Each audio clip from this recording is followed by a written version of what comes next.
I've seen people do the most debased, dehumanizing things you can ever imagine because their addiction commanded them to. They have become complete and total slaves to a substance, and in turn, complete and total slaves to a substance. They had become complete and total slaves to a substance. That really makes me think of the book of James, and it talks about in chapter 1, James talks about being a bondservant to God the and of the Lord Jesus Christ. James chapter 1 verse 1. James, a bondservant of God and of the Lord Jesus Christ. So that tells you it's it's like specifically you can be a slave to the world or you can be a slave for God.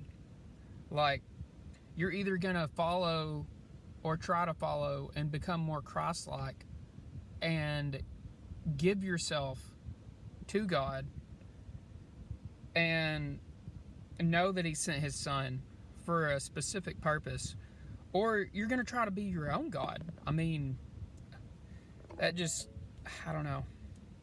That specific verse really sticks out. To whoever controls that substance.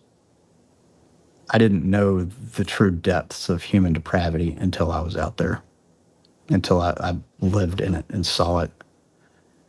And all of my hope and faith in humanity died on that street.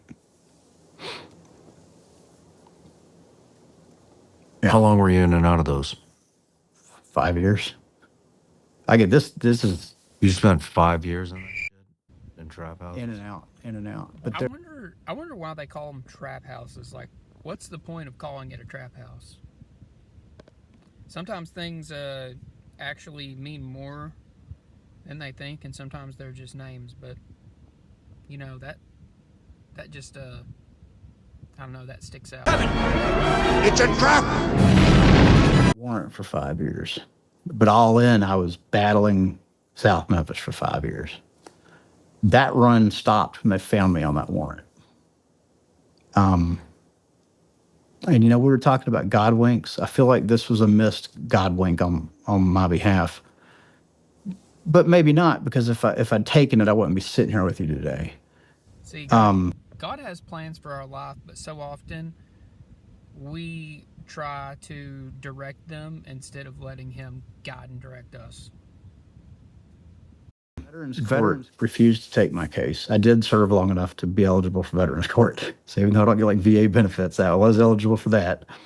They wouldn't take my case because of the gun charges. They were convinced the feds are going to come after me.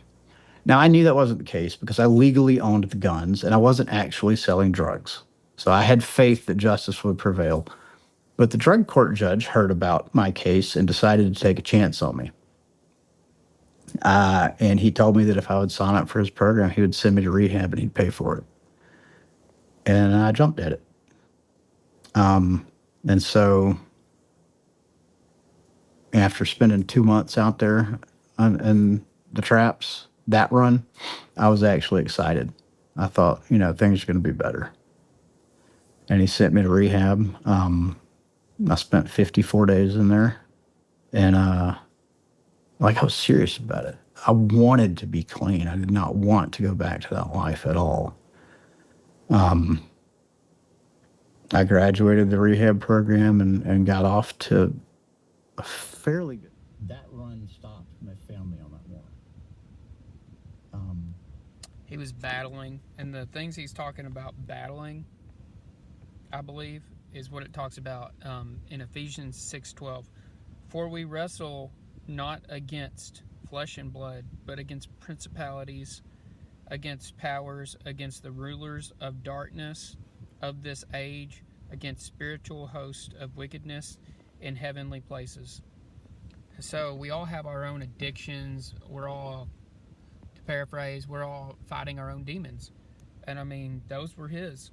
That's what he was going through. But it's actually a really good story. I haven't listened to all of it, but the pieces that I've listened to is pretty powerful. And he also gives his testimony as well. And like always, Don't follow me, follow Jesus.